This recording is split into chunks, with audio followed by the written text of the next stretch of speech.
台中市议会伫昨日的总集选是来举办欢送会，因为这届要来退休，加上要过来连任的市议员是有10个，是历届上多一届。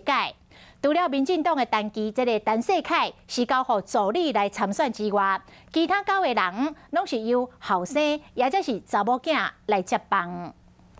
依然接续我的工作。市民党籍台中市议员段维武要退休啊，伊选区的工作要交予因后生。体力好，学历也比我好，我的情况这样子的话，不是说你新世代已经形成，就交给新世代了。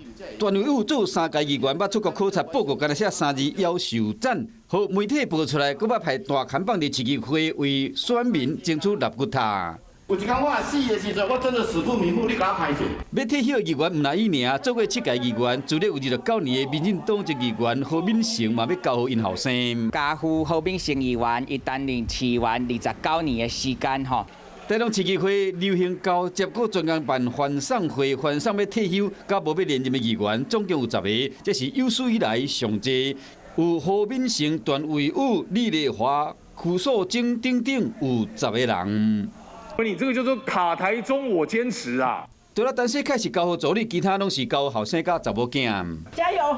母仔囝做伙拜票，曲素晶是南区民进党籍的老牌议员，查某囝做过里长，伊退休，查某囝出来选。非常感性的一天。国民党籍议员由正中做6届议员，25年议员的生涯过一段路，伊嘛要交予因后生接手。感谢您。老议员退休，后生查某囝正2代接棒，台中市议会议员未来嘛有机会少年化。Hello， 大家好，我是乃瑜，要教给大家2个任务。第一个，华视新闻的脸书专页，你按赞了吗？还有华视新闻的 YouTube 频道，赶紧订阅起来，还要记得按赞，开启小铃铛哦。